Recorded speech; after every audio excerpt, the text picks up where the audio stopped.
సొలొమోను పల్లకి వచ్చుచున్నది. 60 మంది శూరులు దానికి పరివారము. వారు ఇశ్రాయేలీలలో పరాక్రమశాలులు వారందరూ ఖడ్గదారులు యుద్ధ వీరులు. రాత్రి భయము చేత వారు ఖడ్గము ధరించి వచ్చుచున్నారు. చూసారా, ఇక్కడ దేవుడు మరి సొలొమోను పరమగీతములు మనందరికీ తెలుసు. మరి సొలొమోను దాన్ని రాసినట్లుగా మనం చూస్తా ఉన్నాం అన్నమాట. సొలొమోను మహాజ్ఞాని. దేవుడు ఎవరికి ఇవ్వని జ్ఞానమును మనము సొలొమోనుకి ఇచ్చినట్లుగా మనం చూస్తా ఉన్నాం. ఎందుకంటే ఆయన మరి దేవుడు వరము అడిగినప్పుడు, ఏం కావాలని అడిగినప్పుడు ఆయన శత్రువులు ప్రాణాలను కోరలేదు, లేకపోతే భూసంబంధమైన ఐశ్వర్యాన్ని ఘనతను కోరలేదు, ఖ్యాతి కీర్తి కోరలేదు. ఆయన అడిగాడు, ఈ ప్రజలందరినీ నేను పరిపాలించడానికి, వీళ్ళందరినీ మరి ఏలుబడి చేయడానికి నాకు జ్ఞాన వివేకంలో అడిగాడు. దేవుడు దానికి ఆ జ్ఞాన వివేకములతో పాటు కూడా బోనస్గా ఐశ్వర్యాన్ని ఘనతను కూడా సొలొమోనుకి ఇవ్వడం మనం చూస్తాం. అంత జ్ఞానాన్ని దేవుడు మహాజ్ఞాని అయిన సొలొమోను ఈ యొక్క సామెతలను అని ఇక పరమగీతాన్ని కూడా రాసినట్లు మనము చూస్తా ఉన్నాం అన్నమాట. పరమగీతం అంతా కూడా మర్మముగా ఉంటా ఉంటుంది. పరమగీతం అంతా కూడా ఆధ్యాత్మికమైన ఆ యొక్క ప్రేమ అనురాగాల గురించి, వరుడు వధువు గురించి రాయబడి ఉంటుంది. దానిలో సంబోధన అంతా చాలా విచిత్రంగా ఉంటుంది. ప్రాణేశ్వరి, ప్రియురాల అని ఈ విధముగా అదే ప్రియురాల గురించి అట్లా సంబోధన చేస్తాం. ప్రాణేశ్వరి, నా ప్రియురాల అని చెప్పి ఇట్లాగా అనటము, ఇవన్నీ కూడా ఆధ్యాత్మికమైన మర్మాలుగా మనకి కనబడతా ఉంటాయి అన్నమాట. మనము ఒక అబ్బాయి ఎంత పరమగీతం చదివి వీరందరూ ఎలాంటిగా ఉండడానికి చెప్తా ఉన్నాను. మరి ముఖ్యంగా ఒక అబ్బాయి పరమగీతం చదివాడంట. అతను కూడా జాగ్రత్తగా వినాలి. చాలా మందికి ఏంటంటే ఈ పరమగీతం చదివినప్పుడు ఇలా ఉంది, అలా ఉంది అని చెప్పి అనుకుంటా ఉంటారు కూడా. అంటే అది వాళ్ళకి ఆత్మీయ గర్వాలు తెలియక అలా అనుకుంటారు. ఒక అబ్బాయి పరమగీతం చదివాడంట. ఆ అబ్బాయి అవనొస్తాడంట. అయితే ఆ అబ్బాయి ఒక మామూలుగా తల్లిదండ్రులు లేనిగా, లేకపోతే తండ్రి లేక తల్లి ఉన్నా, తల్లి లేక తండ్రి ఉన్నా పడిందంటే కొంతమందిని మరి పాస్టర్ గారు తీసుకొచ్చుకున్నాడు ఆ అబ్బాయిని. ఇంకా ఇంట్లో దేవుడు ఏంటంటే దిక్కు లేని వారిని ఆదరించమన్నాడు, దిక్కు లేని వారిని చేప తీసుకోమన్నాడు. అది అది అది చేప తీయడం అంటే అదేంటంటే కుటుంబం అందరికి ఇష్టమైనప్పుడు అలాంటివి చేయొచ్చు అన్నమాట. కుటుంబం అంతా ఇష్టమయ్యి వాళ్ళు సంపూర్ణ సేవలో ఉండి అలా ఉన్నప్పుడు తప్పకుండా చేప తీయాలి, తప్పకుండా ఆదరించాలి. దిక్కులేని పిల్లల్ని అది కూడా దేవుడు చెబితే అప్పుడు అలా చెయ్యి అని చెప్పి నువ్వు పెంచుకో, ఆ యొక్క అనాథ బిడ్డలు తెచ్చి నువ్వు పెంచు, పోషించు అని దేవుడు చెబితే మదర్ తెరెసాకి దేవుడు చెప్పాడు. కొంతమంది భక్తులకి దేవుడు అలా చెప్పాడు, నువ్వు అలా చెయ్యి, నువ్వు ఇలా చెయ్యి అని ప్రత్యేకమైన పిలుపుని వాళ్ళకి ఇచ్చాడు. కాబట్టి అలాగ చెప్పినది తప్పకుండా చెయ్యాలి. ఒకవేళ ఉదాహరణ స్వభావంతో, దయాదాక్షిణ్యంతో కూడా కొంతమంది చేప తీసుకుంటారు. అలాగే ఒక పాస్టర్ గారు ఆ యొక్క బిడ్డని చేప తీసారంట. ఇంకా తల్లి లేని బిడ్డని సరేలే మనము ఆదరిద్దాము, బిడ్డని మన ఇంట్లో చర్చిలో ఉంటాడు, చర్చిలో ఏదైనా పరిచర్య కూడా పరిచారకుడుగా పరిచర్య కూడా చేస్తూ ఉంటాడు అని స్కూల్కి పంపిస్తున్నాడు. ఇట్లాగా చర్చిలో నా చేతి కింద ఉంటాడు బాబు అని చెప్పి అనుకున్నాను. సరే ఎవరి కాలం వచ్చింది. సరే పరమగీతాల గురించి చదివాడు. పరమగీతాన్ని ఏం చేశాడంటే ఒక లెటర్గా రాశాడు, లవ్ లెటర్గా రాశాడు. పరమగీతంలోని ఆ యొక్క మాటలన్నిటినీ ప్రియురాల, ప్రాణేశ్వరి, సఖి ఇవన్నీ కూడా ఒక లవ్ లెటర్ లాగా రాశాడంట. రాసి ఏం చేశాడంటే తను ఎవరికన్నా విశ్వాసం లేని వాళ్ళకు కూడా తను ఏకంగా పాస్టర్ గారి కుమార్తెకే ఇచ్చాడు ఆ లెటర్. హల్లెలూయా. ఎలాంటి సంస్కారం ఉందంటారు ఆ అబ్బాయికి, ఎలాంటి సుబుద్ధి ఉందంటారు. అట్లాగా అంటే అది స్పిరిచువల్గా మైండ్ ఎదగలేకపోవడం కావచ్చు, అవగాహన, దేవుని గురించిన సరైన అవగాహన లేకపోవచ్చు. ఆ లెటర్ తీసుకెళ్లి పాస్టర్ గారు కుమార్తెకి ఇచ్చినప్పుడు మరి నిజంగా ఎంతో సేవ చేసిన పాస్టర్ గారి ఎవరికైనా కోపకొచ్చింది కదా అది. మరి నేను ఎంతో సేవ చేసి చక్కగా దేవుల్లో పెంచుదాము, నా చేతి కింద ఉంటాడు అని చెప్పి నేను ఎంతో ఇది చేస్తే చివరికి లవ్ లెటరు నా కుమార్తెకే ఇచ్చాడు అని చెప్పి ఆయన ఆవేశంతో ఆగ్రహముతో ఇక నువ్వు ఇంట్లో తెచ్చేదిరా, ఇక్కడ నువ్వు తగవు, ఇక్కడ నువ్వు తగినోడము కాదు, ఇది ఇప్పుడు నా బిడ్డకి ఇచ్చావు, సంఘంలో ఇంకొక బిడ్డలకి, సంఘంలో ఆడపిల్లలకి ఇంకొకళ్ళకి ప్రయోగం చేస్తావు నువ్వు. అయ్యా నువ్వు ఎక్కడికి కానీ బయటికి వెళ్ళి తండ్రి, సంఘంలో ఇలాంటి పనులు చేయకూడదు.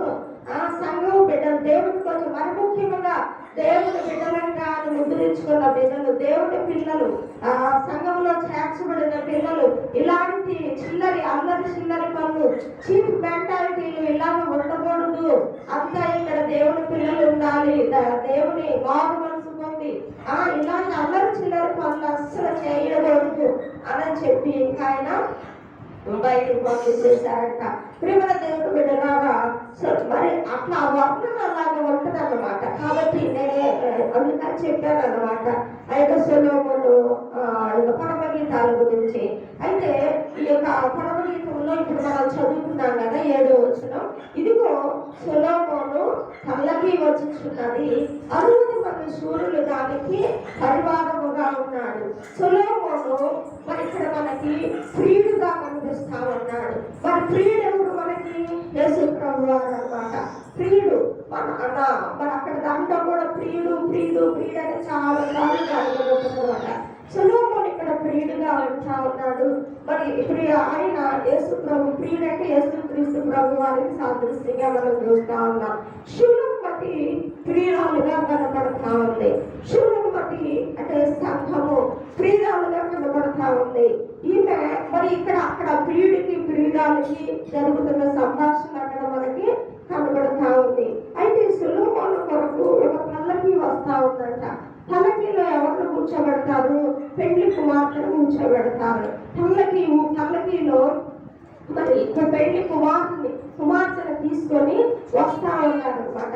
ఆ పల్లకీని మోసేవారు వీళ్ళందరూ కూడా ఉంటా ఉన్నారు. పల్లకీని మోస్తానికి శూరులు, మరి అక్కడ మరి ఖడ్గదారులు, యుద్ధ వీరులు వీళ్ళందరూ కూడా అంటే 600 అక్కడ సంఖ్య కూడా రాశారు. వాళ్ళందరూ కూడా ఫాలో అవుతా ఉన్నారు పల్లకి వెంట వాళ్ళందరూ కూడా పెళ్లి కుమార్తెను తీసుకొస్తా ఉన్నప్పుడు పల్లకీలో చూడండి, పూర్వము ఇప్పుడంటే అంత కారుల్లో కూర్చొని బ్యాండ్ మేళం పెట్టుకొని ఊరేగిస్తూ ఉన్నారు పెళ్లి కూతుర్ని కానీ పెళ్లి కొడుకుల్ని.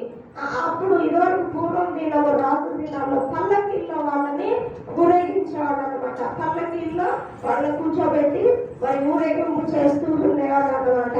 అయితే ఇక్కడ మరి పల్లకి వస్తా ఉంది. ఆ పల్లకీలో పెళ్లి కుమార్తెను కూర్చోబెట్టి ఆ పల్లకీని తీసుకొస్తూ ఉన్నారు.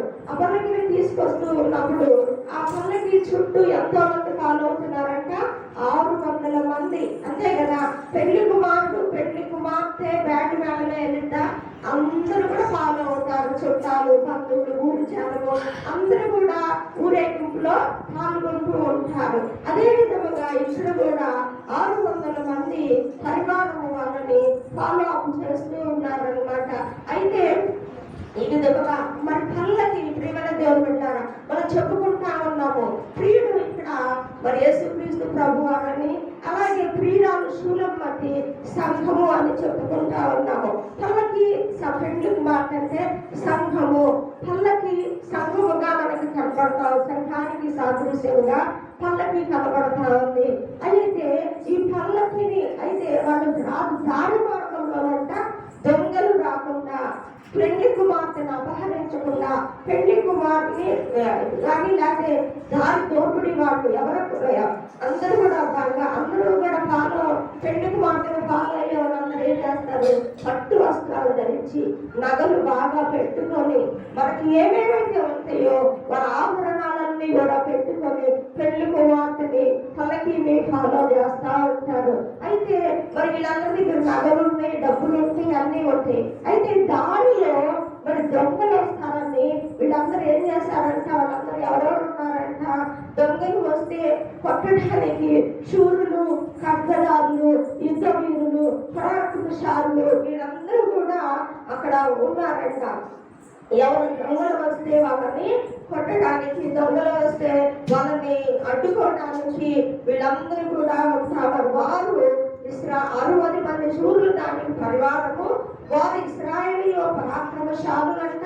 నెంబర్ 1 శూరులు, పరాక్రమశాలులు, తర్వాత ఖడ్గదారులు, యుద్ధ వీరులు. మరి వీళ్ళందరూ కూడా మరి పల్లకిని వెంబడిస్తా ఉన్నారు. రాత్రి భయము చేత వారు ఖడ్గము ధరించి వచ్చుచున్నారు. ఎందుకు రాత్రి అంటే చీకటిలో దొంగ ఎందుకు ఎప్పుడు వస్తాడంటే రాత్రి సమయంలోనే వస్తాడు, పగలు రాడు దొంగ. అందుకని రాత్రి ప్రయాణము ఆ యొక్క భయము చేత వాళ్ళందరూ ఖడ్గములు ధరించుకొని మరి యుద్ధ వీరులు వీళ్ళందరూ కూడా శూరులు, యుద్ధ వీరులు, ఖడ్గదారులు మరి అందరూ కూడా వస్తా పరాక్రమశాలులు ఖడ్గాలు పట్టుకొని ఎవరైనా మధ్యలో దొంగలు అడ్డుకుంటా ఉన్నారేమో అని చెప్పి వస్తా ఉన్నారంట. మరి ఎవరు వీళ్ళ నలుగురు శూరులు, యుద్ధ వీరులు, పరాక్రమశాలులు? పల్లకి చెప్పాను, సంఘము పల్లకి పెళ్లి కుమార్తె పల్లకిలో ఉంటా ఉంది. పల్లకి సంఘానికి సాదృశ్యంగా ఉంది. పెళ్లి కుమార్తె సంఘము అని మనం చెప్పుకుంటారు. సంఘాన్ని తెలుసుకునేది ఎవరు? సాతాను, అపవాది, దొంగ, అబద్ధానికి జనకుడు, వాడు అబద్ధికుడు, వాడు మోసం చేసేవాడు. మీ చెవులో పువ్వులాగా మీ చెవులో ఊడుతూ ఉంటాడు. అంటే సంఘంలో నుంచి నిన్ను బయటికి తీసుకెళ్ళడానికి పాస్టర్ గారి దగ్గర ఉన్న అబ్బాయి అదే చేశాడు. సంఘంలో నుంచి వెలువేయబడ్డాడు, ఇంట్లో నుంచి వెలువేయబడ్డాడు. వాడు దొంగ, దోసుకునేవాడు, అపవాది. అంటే నిన్ను ఆ యొక్క సంఘంలో నుంచి తీసుకెళ్తాడనమాట సాతాను. దొంగ వాడే. యోహాను సువార్త 10వ అధ్యాయం 10వ వచనం చూడండి ఒకసారి. దొంగ దోచుకోవడానికి దేనికి వస్తున్నాడు? దొంగ దేనికి వస్తున్నాడు? దొంగ దోచుకోవడానికి వస్తా ఉన్నాడు. అతను నిన్ను నిన్ను నిన్ను పాడు చేయటానికి, నిన్ను పాడు చేయటానికి, అంటే నిన్ను దేవుని దగ్గరకు రానియకుండా, దేవుని స్తుతించనీయకుండా, దేవుని ఆరాధన చేయనీయకుండా, దేవునికి ప్రార్థించకుండా, నిన్ను ప్రభు పనులలో పాల్గొననీయకుండా, వారి కార్యక్రమాలకు రానియకుండా, సంఘ సహవాసంలో జీవింపజేయకుండా చేసేది అపవాది. వాడు దొంగ. ఆల్రెడీ నేను దోచుకుంటున్నాడు, నిన్ను బయటకు తీసుకెళ్తున్నాడు, ఎక్కడికక్కడికో తీసుకెళ్తున్నాడు, ఏదేదో చేపిస్తున్నాడంటే వారి చేతుల్లోకి నువ్వు వెళ్ళిపోయావు, వారి చేతిలో నువ్వు కీలు బొమ్మ అయిపోయావు. వాడు ఎలా చెప్తే అలా చేస్తా ఉన్నావు. ఇప్పుడు నువ్వు దొంగ దగ్గర మరి ఒక దాసుల్లాగా బానిసలాగా ఉన్నాడు. అయితే దేవుని దగ్గర ఉంటే, సంఘములో ఉంటే నువ్వు దేవుని స్తుతిస్తావు, దేవుని ఆరాధిస్తావు, ప్రభు బలిలో పాల్గొంటావు. ఇవన్నీ కూడా క్రమశిక్షణగా నువ్వు చేస్తావు అన్నమాట. నీకు వ్యక్తిగత క్రమం కావాలి, అయ్యప్ప మరి పరిచర్య అంటే దేవుని మందిరానికి వచ్చే విషయంలో క్రమం కావాలి. ఇవన్నీ కూడా వ్యక్తిగత క్రమశిక్షణ. ముందు నీకు నువ్వు క్రమశిక్షణ కావాలి, అలాగే దేవునికి వచ్చే క్రమశిక్షణ కావాలి, అలాగే నీ కుటుంబాన్ని కట్టుకునే క్రమశిక్షణ కావాలి. ఇవన్నీ కూడా దేవుని యొక్క దేవునికి వచ్చే విషయంలో, దేవుని దగ్గరకు వచ్చే విషయంలో. కాబట్టి దోచుకునేవాడు దొంగ. ఇంకా చెప్పండి, దొంగ ఏం చెప్తున్నాడు? దొంగ వాడు దొంగతనమును, హత్యను, నాశనమును చేయటకు వచ్చును. ఏం చేస్తాడంటే వాడు దొంగతనమునకు, హత్యకు, నాశనమునకు వస్తా ఉన్నాడు. అయితే ఆ దొంగ చేతిలో నువ్వు దొరకకూడదు. సంఘములో చేర్చబడిన ప్రియమైన దేవుని బిడ్డలారా, స్త్రీ అలాగే సహోదరులారా, సహోదరులారా, దొంగకు దొరకబాకండి. మీరు మందిరాన్ని వదిలిపెట్టబాకండి. మొన్న కూడా చెప్పాను, యాకోబు గుడారాన్ని వదిలిపెట్టలేదు. గుడారంలోనే సహవాసం, గుడారము దేవుని సన్నిధికి గుర్తుగా ఉంటా ఉంది. గుడారాన్ని విడిచిపెట్టట్లేదు. ప్రియమైన మందిరాన్ని విడిచిపెట్టకూడదు. మందిరాన్ని విడిచిపెడితే అపవాది చేతులు నువ్వు ఉన్నట్టు, సాధారణ చేతులు నువ్వు ఉన్నట్లు అన్నమాట. కాబట్టి వాడు హత్యకు నిన్ను పరోక్షంగా హత్య చేసేస్తాడు, నాశనము చేసేస్తాడనమాట. కాబట్టి అమ్మవారి అయితే సంఘాన్ని కాయటానికి పల్లకి వెనకాల ఈ యుద్ధ వీరులందరూ కూడా రాత్రి భయడానికి ఎలాగ పరాక్రమశాలులు, ఖడ్గదారులు, శూరులు ఎలాగ వెళ్తున్నారో వాళ్ళందరూ కూడా వాళ్ళందరికీ సాదృశ్యం ఏంటంటే సంఘాన్ని కాయడానికి ప్రార్థన వీరులు, ప్రార్థన యోధులు కావాలి, విశ్వాస వీరులు కావాలి, వర్షిప్ లీడర్స్ కావాలి, వాయిద్యాలు వాయించేవాళ్ళు కావాలి. ఇది సంఘాన్ని కాసేవాళ్ళు. ఈ యుద్ధ వీరులన్నా, పరాక్రమశాలన్నా, శూరులన్నా, అలాగే ఇంకేముంది అలా ఖడ్గదాలు వీళ్ళు. మరి సంఘంలో వీళ్ళందరూ కూడా సేవకులు, సువార్థికులు, ప్రార్థనా పరులు, మరి యుద్ధ వీరులు, ఇవన్నీ కూడా అంటే సంఘాన్ని కాసేవాళ్ళు అనమాట. వీళ్ళందరూ సేవకులు కానీ వాళ్ళు సంఘాన్ని కావలి కాస్తా. ఇప్పుడు ఎలాగా పల్లకీకి ఎవరు పల్లకీని ఫాలో అవుతున్నారు వాళ్ళు ఏంటంటే రాత్రి వచ్చి వాళ్ళు ఎప్పటి నుంచి దోసుకుంటారేమో. అలాగే సంఘంలో నుంచి దుష్టుడు బిడ్డల్ని, ఏ సండే స్కూల్ బిడ్డల్ని దోసుకోకుండా, ఏ యువతిని దోసుకోకుండా, ఏ యవనస్తుల్ని దోసుకోకుండా, ఏ స్త్రీని వాడు పట్టుకోకుండా, ఏ పురుషుల్ని వాడు దోసుకోకుండా సంఘములో సేవకులు, సువార్థికులు, ప్రార్థన వీరులు, ప్రార్థన యోధులు, విశ్వాస వీరులు వీళ్ళు సంఘానికి మూల స్తంభాలుగా ఉండి సంఘ క్షేమాభివృద్ధి వరకు వాళ్ళు ప్రార్థించేవారుగా ఉండాలి. హల్లెలూయా. ఇప్పుడు ఎవరని చెప్పాను? వాళ్ళు శూరులు, యుద్ధ వీరులు, ఖడ్గదారులు, పరాక్రమశాలులు. వీళ్ళే సంఘాన్ని సంఘ యోగక్షేమానికి, సంఘ క్షేమానికి సేవకులు కావచ్చు, సువార్థికులు కావచ్చు, ప్రార్థన యోధులు. ఎక్కడుంటే అక్కడ ప్రార్థన ఉండి ప్రార్థన చేయడం ప్రార్థన యోధులుగా, అలాగే సువార్త చెప్పేవాళ్ళు వీళ్ళందరూ కూడా సంఘ క్షేమాన్ని కోరేవారు అనమాట. వాళ్ళే ఆ యుద్ధ వీరులు అనమాట. యుద్ధ వీరులం మనము, యుద్ధ వీరులం, మహిమాత్మను పొందిన ప్రార్థనా వీరులం, మహిమాత్మను పొందిన ప్రార్థనా వీరులం. భయపడము జయము, భయపడము జయము, అపవాది ఆత్మకట్ట యోధులం, అపవాదిని ఎదిరించే ఆత్మకట్ట యోధులు. మీరు చెప్పాలి, మీ నోళ్ళు లెగవాలి. యుద్ధ వీరులం మనము, యుద్ధ వీరులము, యుద్ధ వీరులం మనము, యుద్ధ వీరులం, మహిమాత్మను పొందిన ప్రార్థనా వీరులం, మహిమాత్మను పొందిన ప్రార్థనా వీరులం. భయపడము జయము, భయపడము జయము, అపవాదిని ఎదిరించే ఆత్మకట్ట యోధులం, అపవాదిని ఎదిరించే ఆత్మకట్ట యోధులం. కాబట్టి మనమే ఆ యుద్ధ వీరులం, మనమే ఆ ఖడ్గధారులం, మనమే అపరాక్రమము గలవారము, మనమే శూరులం. అర్థమవుతా ఉందా? సంఘాన్ని కాసే శూరులం, సంఘాన్ని కాసే పరాక్రమశాలులం, సంఘాన్ని కాసే యుద్ధ వీరులం. ప్రియమైన దేవుని బిడ్డలాగా పల్లకిని ఫాలో అవుతున్న 4 గుంపులు వీళ్ళే. ఒకటి సేవకుల గుంపు, ఒకటి సువార్థికుల గుంపు, ఒకటి ప్రార్థనా గుంపు, అలాగే ఇంకా విశ్వాసుల గుంపులు. వీళ్ళందరూ కూడా సంఘాన్ని కాసేవారు. ఎలా ఉన్నారు? ఒకసారి ఏ గుంపులో ఉన్నారు? సేవకుల గుంపులో ఉన్నారా? అది పిలిస్తే సువార్థికుల గుంపులో అందరూ ఉండొచ్చు. సేవ కంటే నిన్ను ప్రత్యేకంగా దేవుడు అభిషేకం, నిన్ను పిలుపుకు రమ్మంటే అన్ని నువ్వు చేసే పనులు, నువ్వు చేసే అన్ని ఏదైతే నీ జీవనోపాధికి చేసుకుంటున్నావో అవన్నీ వదిలిపెట్టి రమ్మంటే అది సేవ, సంపూర్ణ సేవ పిలుపు. అది కాకుండా సువార్త గుంపులో నువ్వు అందరూ కూడా ఉండొచ్చు. సువార్త గుంపులో, సువార్తికుల గుంపులో అందరూ ఉండొచ్చు. ప్రార్థనా గుంపులో అందరూ ఉండొచ్చు.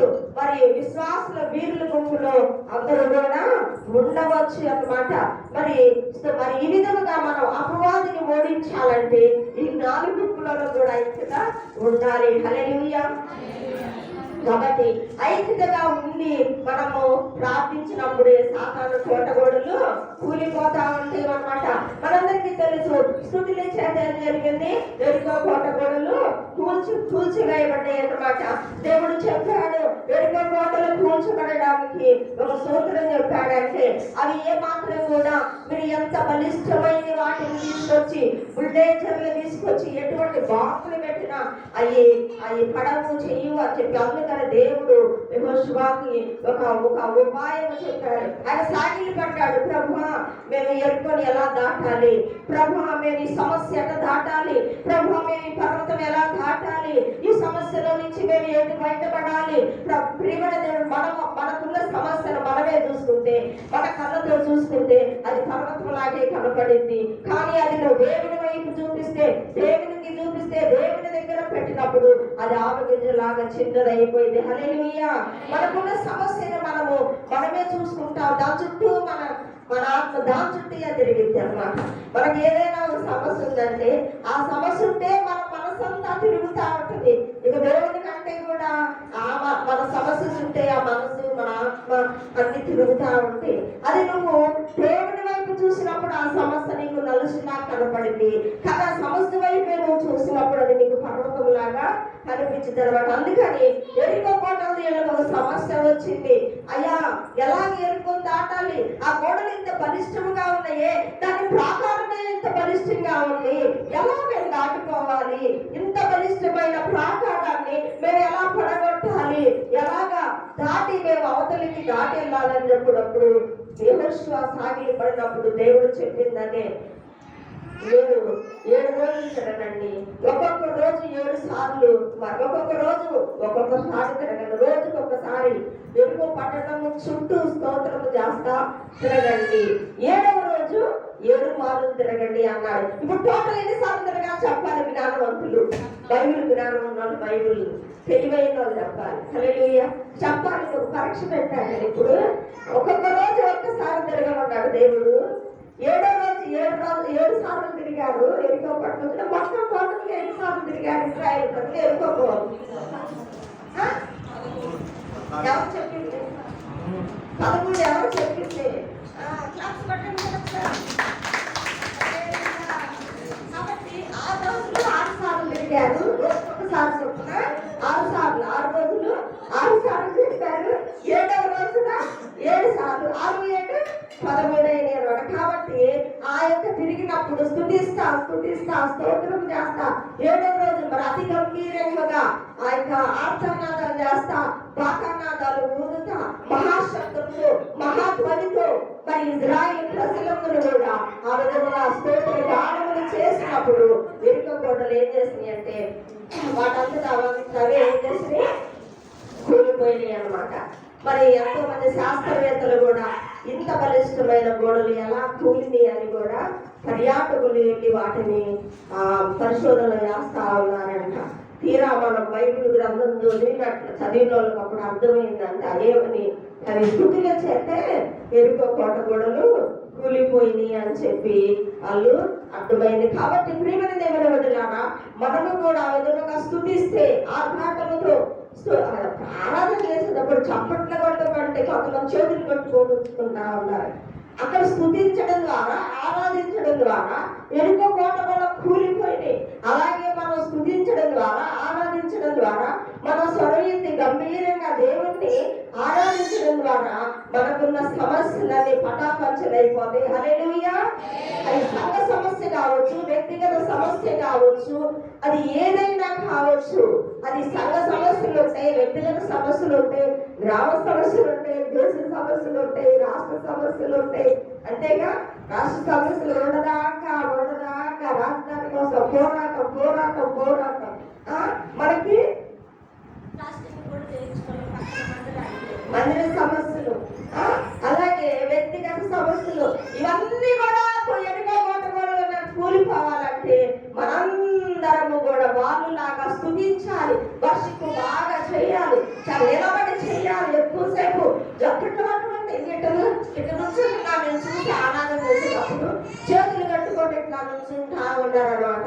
చప్పట్లు దేవుడు చేతులు అవయవాలు, ఆయన మన అవయవాల్ని నీతికి సాధనాలుగా వాడుకున్నాడు. హల్లెలూయా. ఆయన మన అవయవాల్ని నీతికి సాధనాలుగా వాడాడు. చప్పట్లు 2 చేతులు ఉన్నాడు, కంపల్సరీగా చప్పట్లు కొట్టాలి. నోరు ఉన్నప్పుడు, నాలుగు ఉన్నప్పుడు గంభీరంగా స్వరమెత్తి పాటలు పాడాలి, స్తుతించాలి. స్తోత్రం చెప్పినప్పుడు అందరూ కూడా ఏకకంఠముతో స్తోత్రము చెప్పాలి. ఆమేన్ అన్నప్పుడు అందరూ ఏకకంఠముతో ఆమేన్ అనాలి. ఇదంతా కూడా దైవక్రమం అన్నమాట. లేకపోతే ఆ గోడలు అట్లానే ఉంటాయి. ఆ గోడలు లాంటి పరిష్కారము అవ్వమన్నమాట. అట్లాగే మనము కూడా ఆ విధంగా స్తుతించి ఆరాధించినట్లయితే ప్రియమైన దేవుని బిడ్డలారా, మనము బ్రతిమలాడి ప్రార్థించినప్పుడు దేవుడు అంట మన దూతల్లో పంపిస్తాడంట అని. కానీ ప్రేమల దేవుని బిడ్డలారా, మనము స్తుతించి ఆరాధించినప్పుడు దేవుడు ఆయన యొక్క సన్నిధి మనతో ఉంటుంది. హల్లెలూయా. ఆయన సన్నిధిని మనం అనుభవిస్తాము. ఆయన సన్నిధి నువ్వు ఇక్కడ ముత్యాలు రత్నాలతో పొదిగించబడిన ఒక సింహాసనాన్ని నువ్వు ఇక్కడ వేసినా కూడా ఆయన కూర్చోడు. స్తుతుల మీద ఆయన సింహాసనం. హల్లెలూయా. ఇశ్రాయేలు యొక్క స్తుతుల మీద ఆసీనుడైన దేవుడు మన స్తుతి ఆరాధన మీద, మన స్తుతుల మీద ఆసీనుడు అవ్వడానికి ఎంతో హర్షిస్తున్నాడు. హల్లెలూయా. ఎందుకంటే పరలోకంలో కూడా అలా జరుగుతుంది. దేవదూతలందరూ యెహోవా పరిశుద్ధుడు పరిశుద్ధుడు పరిశుద్ధుడు, సైన్యములకు అధిపతి యెహోవా పరిశుద్ధుడు పరిశుద్ధుడు పరిశుద్ధుడు అని నాన్ స్టాప్ గా వాళ్ళు ఆరాధిస్తున్నారు, పొగుడుతున్నారు దేవుణ్ణి.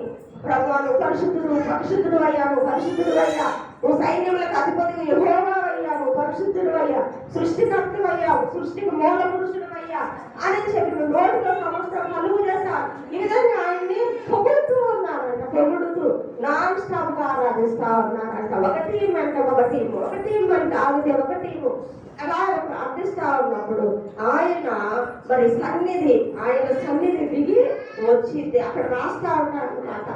ఆ యొక్క గడప కప్పులు పునాదులు అదిరిని అని చెప్పి, కదిలిని అని చెప్పి, ఈ విధంగా అప్పుడు మనం స్తుతించి ఆరాధించడం ద్వారా మనకు రోగాలు కూడా స్వస్థపడతా ఉంటాయి అన్నమాట. అంటే నువ్వు స్తుతి ఆరాధన చేసేటప్పుడు నీకు ఆరోగ్యాన్ని కూడా దేవుడు ఇస్తా ఉంటాడు. ఆరాధనలోనే కూడా స్వస్థత కార్యాలు కూడా జరుగుతూ ఉంటాయి. హల్లెలూయా. కాబట్టి ఆమె చెయ్యి పడిపోయింది. చాలా నుంచి ఆమె చెయ్యి ఇట్లా లెగవట్లేదు. ప్రియమైన దేవుని పెట్టారు లెగవట్లేదు. ఇట్లా పైకి ఎత్తి ఆరాధన చేయలేకపోతుంది. చెయ్యి కిందకే ఆడబడుతుంది, మహానవి తెల్లేస్తుంది. పైకి లెగవట్లేదు. ఆ చెయ్యి అంటే చచ్చుబడిపోయింది అంటారు సాధారణ. చచ్చుబడిపోయింది ఆ సాధారణ. ఒకసారి ఏం జరిగిందంటే, మనందరం సంఘాలను కలిసినప్పుడు ఆయుర్వేద దగ్గర మెగా సెమినార్స్ జరిగాయి అన్నమాట.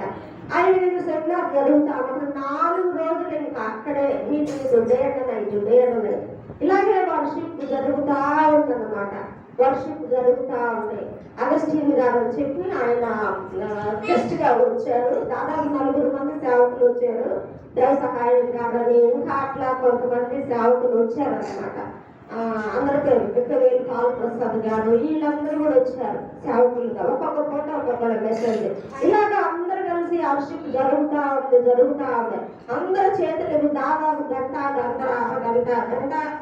మించేయగలి గంట తక్కువ ఆరాధన జరగట్లేదు అన్నమాట. అట్లా అది అలసట రావట్లేదు. అలాగా నిల్చొని దేవుని స్తుతించి ఆరాధించండి. ఎవరికి అలసట రావట్లేదు, కాళ్ళు నొప్పులు రావట్లేదు, నిలబడలేము అని కూర్చోవట్లేదు. ఇలా అందరూ నిలబడి దేవుని ఏకగ్రీవంగా స్తుతి ఆరాధన జరిగిస్తా ఉంటారన్నమాట. జరిగిస్తా ఉంటే ఈమె ఒక ఆమె పేరు సహోదరి ఈ చెయ్యి చచ్చబడిందని చెప్పాను కదా. ఆమె ముస్లిం అన్నమాట. ఆమె పేరు కూడా ఆదిమ అన్నమాట.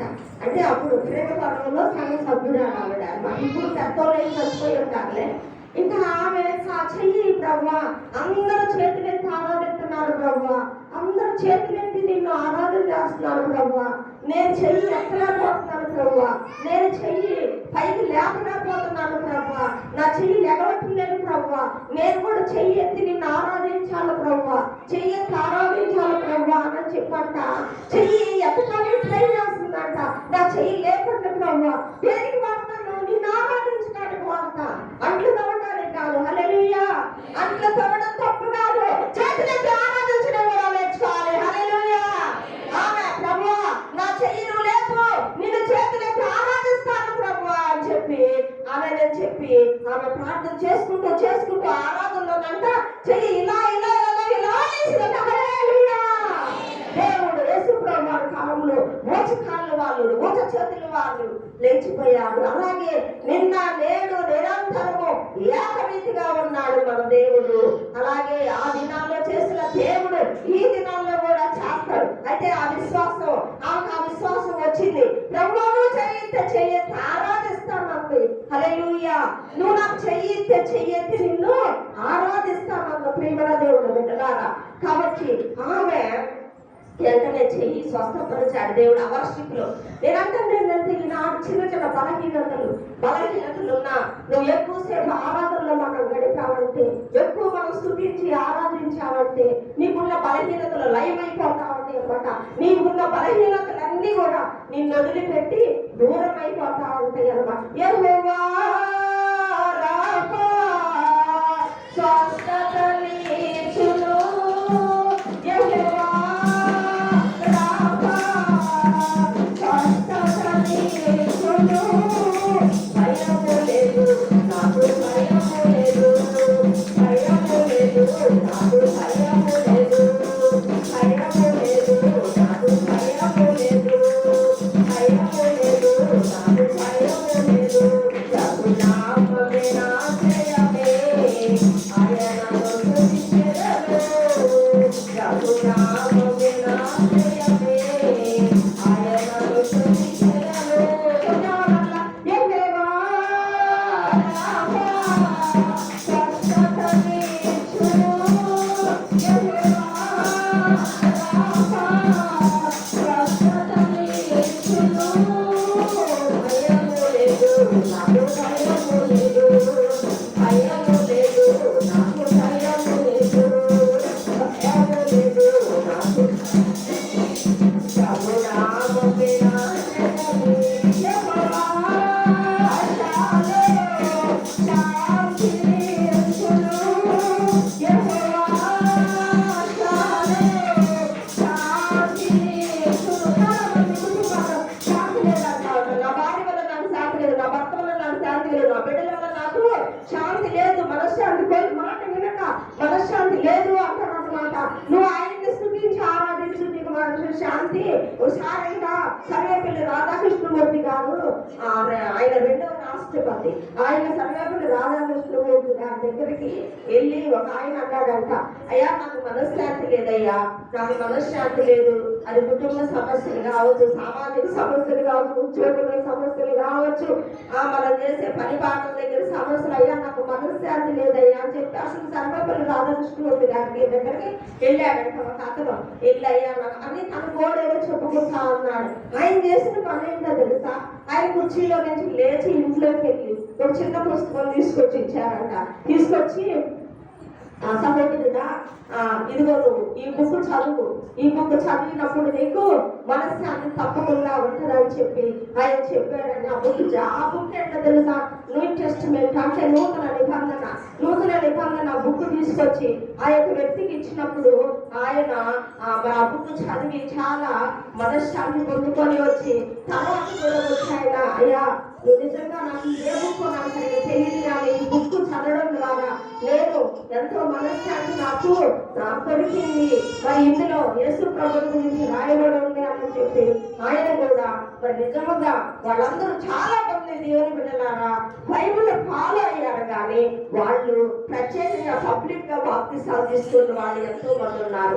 బైబిల్ ని గాంధీ మహాత్ముడు ఫాలో అయ్యాడు, నెహ్రూ ఫాలో అయ్యాడు. హస్తం, కాంగ్రెస్ పార్టీకి హస్తం ఎంత గుర్తు పెట్టారో తెలుసా? దేవుని హస్తం. హస్తం అనే మాట బైబిల్లో ఇది సార్లు ఉంది.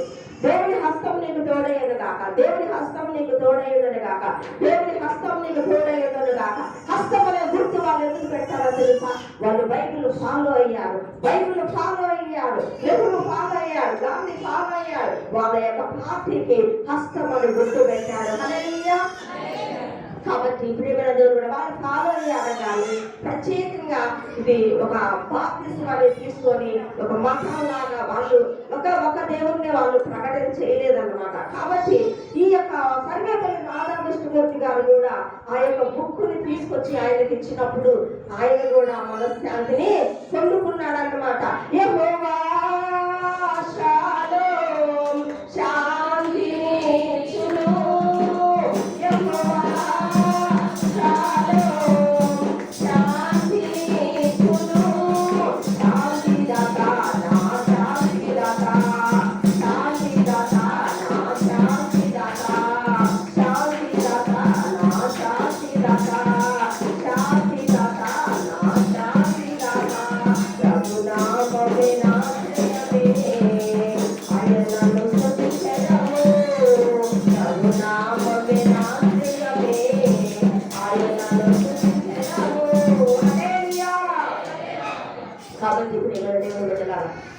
సులోమోను పల్లకి వస్త్రాలను పల్లకి సంఘానికి సాధుడు పెళ్లి కుమార్తె సంఘానికి సాధుడు పల్లకిని 600 మంది ఫాలో అప్ అవుతున్నారు.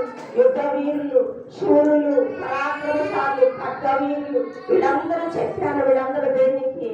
సేవకులకి, సువార్తికి, ప్రార్థనా వీరులు, విశ్వాస వీరులు, ప్రార్థనా యోధులు, ఇంకా సంఘంలో పరిచర్య చేసి దేవుని రాజ్యం కట్టే విషయంలో ఎవరైతే పాలు పంపులు పొందుతా ఉన్నారో, కొంతమంది ఇల్లు గదర్లు రోడ్డు జరగబడిపోయి అది వాళ్ళ పక్కన పెడతారు, వాళ్ళ పక్కన పెట్టి ఇట్లా దేవుని రాజ్యం కట్టే విషయంలో ఎవరైతే పాలు పంపులు పొందుతున్నారో, నేను ఈ చిన్న గుంపుల గురించి మాట్లాడుతుంది, అన్ని సార్వత్రిక సంఘాల గురించి నేను మాట్లాడు. ఎవరైతే దేవుని రాజ్యం కట్టే విషయంలో ఎవరెవరైతే పాలు పంపులు పంపుతా ఉన్నారో, ఎవరైతే పాస్వేట్ చేస్తా ఉన్నారో వాళ్ళందరే ఈ యుద్ధ వీరులు, పరాక్రమశాలులు, ఖడ్గ వీరులు, శూరులు. ప్రేమైన దేవుని బిడ్డలారా, హల్లెలూయా.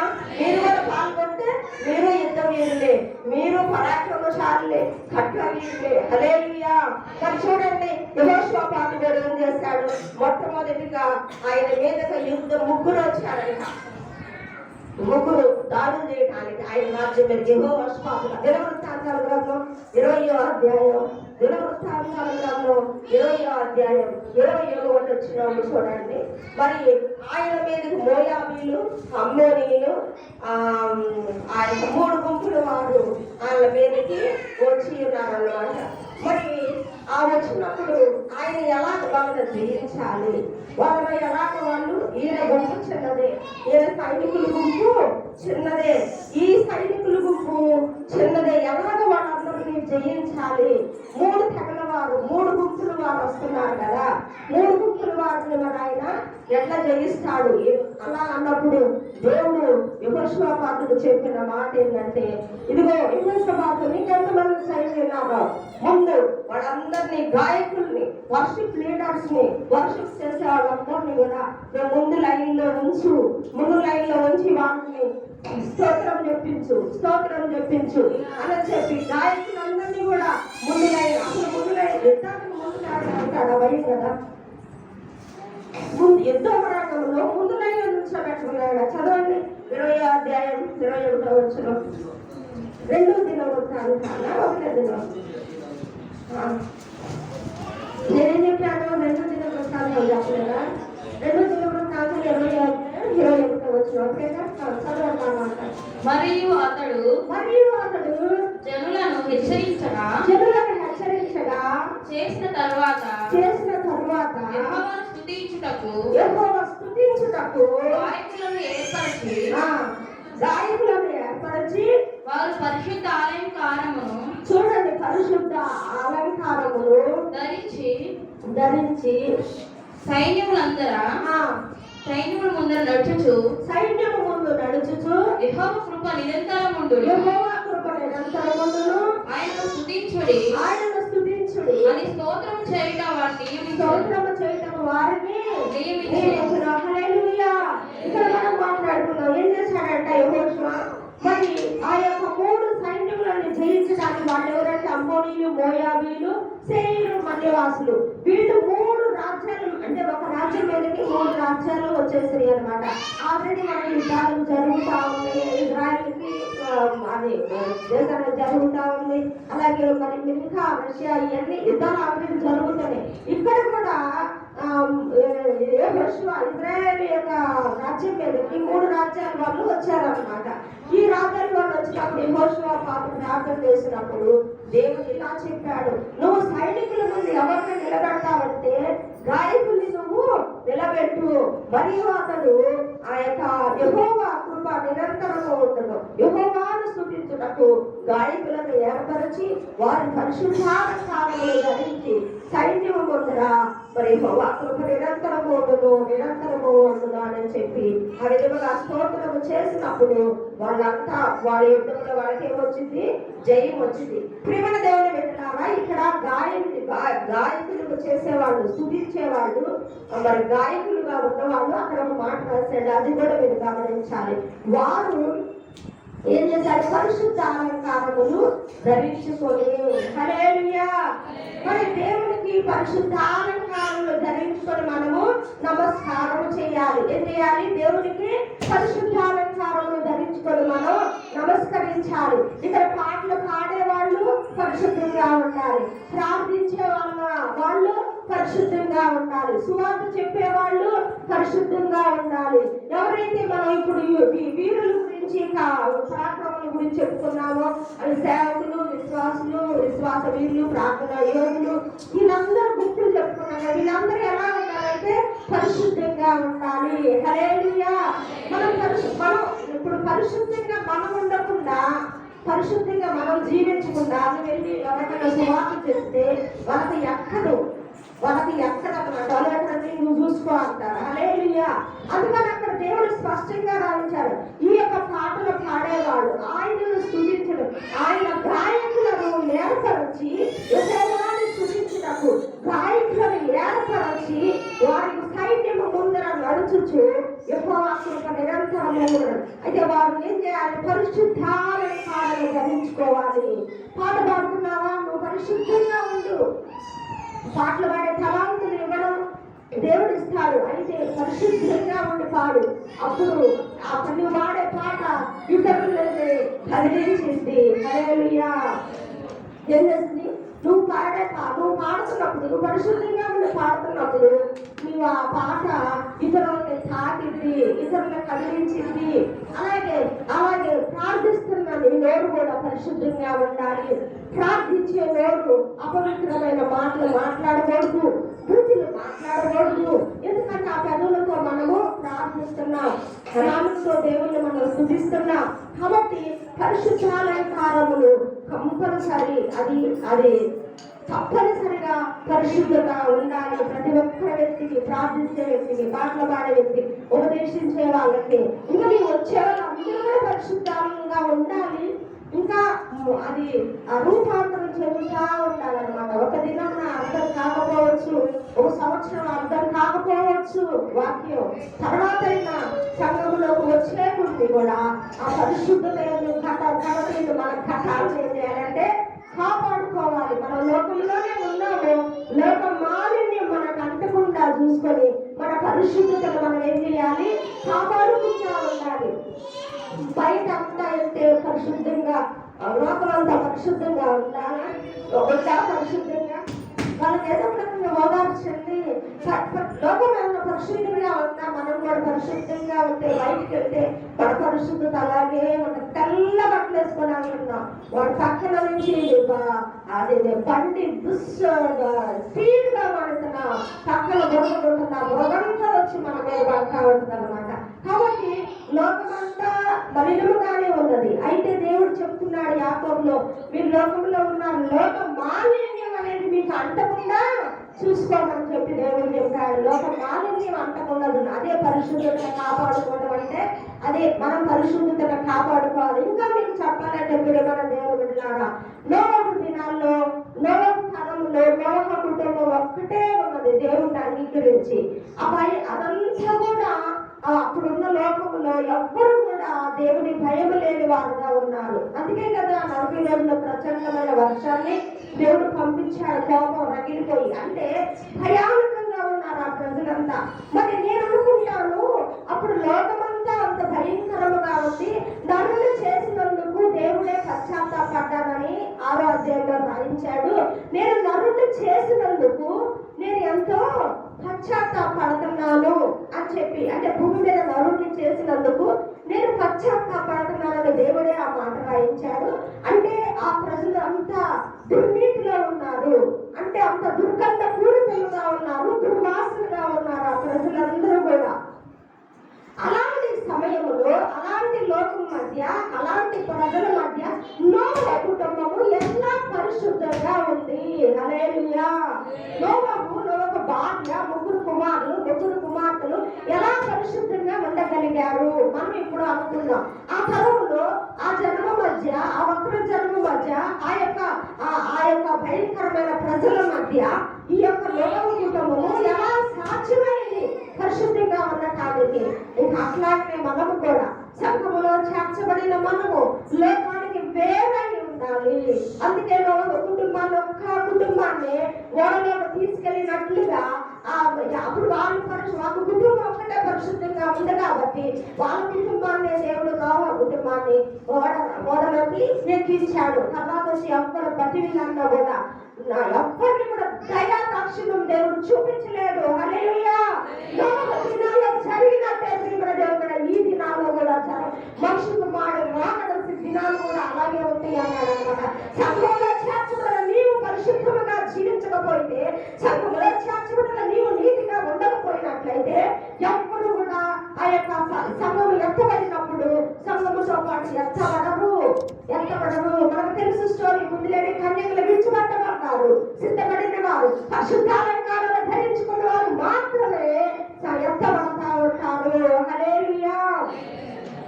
నీ ఎదుట నిలువబడే శక్తి నిమ్మయ్యా. నీ ఎదుట నిలువబడే శక్తి నిమ్మయ్యా. యేసయ్యా వస్తున్నావు నా కొరకే వస్తున్నావు. యేసయ్యా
పరిశుద్ధంగా ఉందో మనము ఈ భయంకరమైన లోకములో సంఘములో చేర్చబడిన మనము ఆ యొక్క సంఘములో పరిశుద్ధాలంకారాలు ధరించుకొని నువ్వు పాట పాడిన ప్రార్థించిన నువ్వు పరిశుద్ధముగా ఉండి ప్రార్థించు పాట పాడు. అప్పుడు ఫలించింది. దేవుడు హర్షిస్తాడు, దేవుడు సంతోషిస్తాడు. ప్రియమైన దేవుడు బిడ్డలారా చెప్పాడు కాదు. ఒక్కసారి కూడా ఒక అర్థం కొంతమందికి అర్థం కాదు ఆ పరిశుద్ధత గురించి. దేవుడు మహా ఆ యొక్క ఎందుకు ప్రాణం పెట్టాడు అనేది తప్పగా అర్థం కాదు. ఇప్పుడు చెప్పాను పాస్టర్ గారు ఒక అబ్బాయి తీసుకొస్తే వాడికి అర్థం కాదా ఇంకా దేవుడు సంగతులు, అందుకే అలా అక్కడ రాశాడు. కాబట్టి ఎక్కడ అర్థం కాకపోవచ్చు కొంతమందికి, నిదానంగా వచ్చే కొద్ది వచ్చి అందుకనే సంఘానికి వస్తూ ఉంటే ఒకసారి కాకుండా ఒకసారి దేవుడు అర్థమయ్యేటట్టు చేస్తాడు. పరిశుద్ధతల గురించి, నీతిని గురించి, యథార్థతల గురించి, నా దేవుడికి నమ్మకంగా నా ఉండాలో, సంఘ జీవనములో ఎలాగ ఎదగాలో, సంఘ జీవనములో మరి సహవాసం ఎందు, రొట్టె ఎందు, ప్రార్థన ఎందు, మనము అపొస్తలుల బోధ ఎందు, ఉపదేశం ఎలాగా ఎదగాలో సంఘ జీవనంలో ప్రతిసారి సంఘానికి వస్తుండాలి. ఫెలోషిప్ అంటే ఎక్కడ కార్యక్రమాలు అయితే అక్కడికి పాల్గొంటూ ఉండాలి. అప్పుడు వాళ్ళు ఎదుగుతూ ఉంటారన్నమాట. వాళ్ళు ఎత్తబడ గుంపులో ఉంటారు. హల్లెలూయా. గొర్రెలు దేవుడు ఏం చేస్తాడు కాబట్టి మీరు ఆలోచించుకోండి. గొర్రెల గుంపు, మేకల గుంపు. గొర్రెల గుంపు అంటే సంఘం, మేకలు అంటే వాళ్ళు అంగీకరించిన వాళ్ళు అన్నమాట. ఇంకా దేవుని భయం లేకుండా జీవించే వాళ్ళు ప్రేమ దేవుడు. కాబట్టి పల్లకిలో నువ్వు ఉన్నావా, బయట ఉన్నావా? ఇప్పుడు ప్రశ్న, పల్లకి సంఘానికి గుర్తులు పల్లకిలోనే ఉన్నావా, బయట ఉన్నావా? పల్లకిలో ఉంటే నీకు క్షేమం. పల్లకి చుట్టూ ఎవరు దొంగలు రాకుండా ఖడ్గదారులు ఉన్నారు, యుద్ధ వీరులు ఉన్నారు, పరాక్రమశాలులు ఉన్నారు. వాళ్ళే సేవకులు, సువార్థికులు, విశ్వాస వీరులు, ప్రార్థన యోధులు, సంఘానికి కాపుదలుగా కావలివారుగా ఉంటూ ఉన్నారు. దేవుడు ఎక్కడున్నా తలకిలో ఉంటే నీకు క్షేమం, తలకిలో ఉంటే నీకు క్షేమం. కాబట్టి ఇంకా ఎవరైనా తలకిలోకి రానట్లయితే, పెళ్లి కుమార్తె అనే సంఘంలోనికి రానట్లయితే త్వరగా తలకిలోకి వచ్చి ఆ యొక్క సంఘ జీవనంలో ఎదుగుదురుగాక, పరిశుద్ధాధికారంలో గురించుకుందురుగాక. దేవుని మాటలు దీవించునుగాక.